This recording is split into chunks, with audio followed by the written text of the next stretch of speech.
Time right now, 7:34. New York's governor's race is down to the wire as voters head to the polls today. PIX11 is your election headquarters, and we're tracking the candidates as they continue fighting for every single vote. We're going to get to work for the next 24 hours. We are going to fire Kathy Hochul. People talk about the historic significance of being the first woman governor. But I want you to know, I didn't come to make history. I didn't come here to make history. I came here to make a difference. Okay, so the polls have been open for about an hour and a half now. Republicans hoping for a red wave, not only locally, but all across the country that could shift a balance of power in Washington, D.C. Political analyst Gerson Borrero, he is joining us this morning with a preview of what we can expect on Election Day. I know you've had your coffee. I know you're ready to go for a busy day like today. Good morning, Gerson. So let's talk about it. Ready?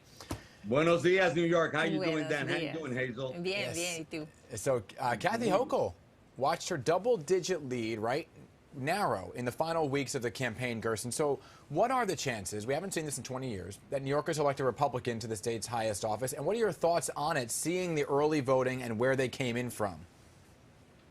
You know, I was going to ask Byron to weigh in on that because he's good at predicting what the weather will be. Nobody knows. Everybody's taking guesses. I have never seen so many people opine, and these are insiders I'm talking about. I just had a text from a top Democrat in New York State who I've happened to know for a long time.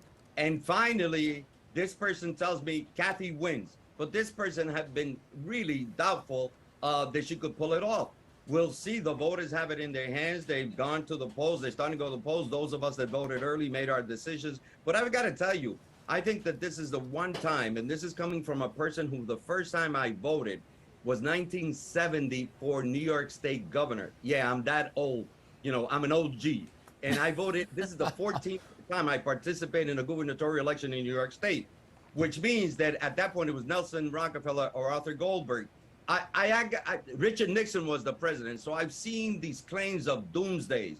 So what I did as an independent, which you both know that I am, and some of other New Yorkers, I didn't vote for governor. I feel that we were cheated by both representatives that are there on the ballot for New Yorkers, but most of you will make a decision. Okay. I opted to vote for every other office. So what I'm telling you, it's very confusing. It's very disingenuous what they're both. One is selling fear in the person of Lee Zeldin, and the accidental governor, which is Kathy Hochul, is really living off of what the policies were of Andrew Cuomo, who was there for too long. Yeah. And when he resigned, we know the story. By the way, my option is not the best for everyone as an independent, but I just feel that I've been around the block too many times. Okay. I've heard the stories of doomsday, so I don't know what voters are thinking right now.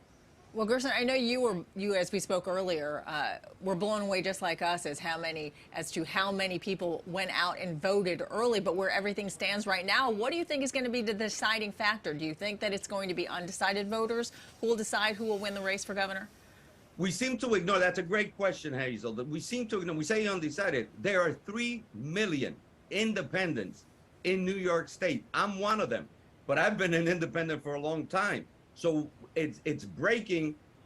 Unfortunately or fortunately, in our infinite wisdom or stupidity, we're breaking towards Lee Zeldin. I don't know what the vote is going to finally do, but there's a lack of interest in Democrats. I've never seen such a poorly run campaign as the one that Kathy Hochul has wagered, and most people are saying it, including Democrats who won't say it out loud.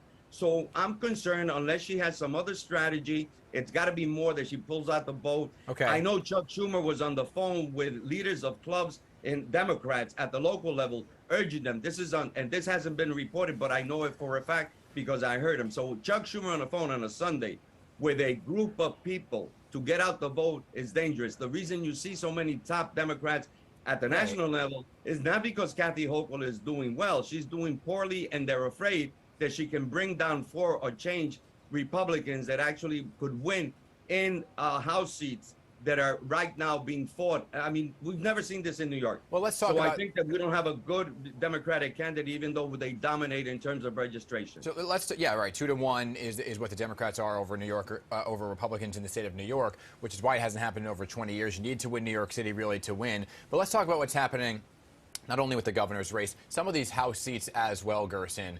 In New York, in New Jersey, they lean blue, and now they're being determined by the Cook report as a toss-up. Crime and inflation on the rise. President Joe Biden's approval ratings are low. It is normal for a midterm to see parties flip. But how likely is it that Republicans will pull off a red wave in some of these districts, specifically like the one in the Hudson River Valley? Democratic Congressman Sean Patrick Maloney fighting to keep his seat. Well, the fact is that fear does. Voters go to the polls or push those that don't vote when it's a fear campaign, which Lee Zeldin has done, or being angry. And some voters are angry. So you have those two factors, Dan and Hazel, that are playing in here. And Lee Zeldin, to his discredit, he should be ashamed of himself. Because look, I've been around for a while. Again, the OG thing here is I've seen murders, I've seen crime in New York City. It's not that it isn't bad, but the perception is more than reality. And then you have the New York Post, who should be charged as an in-kind contribution to Lee Zeldin's campaign, with the headlines, and Fox News. So we have all these things playing, and voters are scared. I can't blame them. And we haven't been able to push back Democrats. The abortion issue is important, but that's not what people are worried about. They're worried, as been demonstrated, it's the economy, stupid, right? So we have those factors, and I think Democrats really are out of touch. This party has taken, in New York State, has taken too many things for granted. And I'll tell you one other factor. You know who else has to be watched? What happens with the Asian American vote?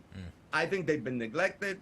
They lean towards a conservative side. They may go Republican on this case because of the crime. And, these are merchants, these people in business who are victims of crime and hate crimes. And Democrats really haven't stepped up, and we know that for a fact. Yeah, bottom line, though, it's going to be a very long night. Gerson Borrero, it is going to be a long night. Thank you so much. And we're all looking forward to it. Yes, we are. Thanks so much for joining us again. And if you haven't voted yet, in New Jersey, the polls are open until 8 o'clock tonight. And in New York, they're open until 9.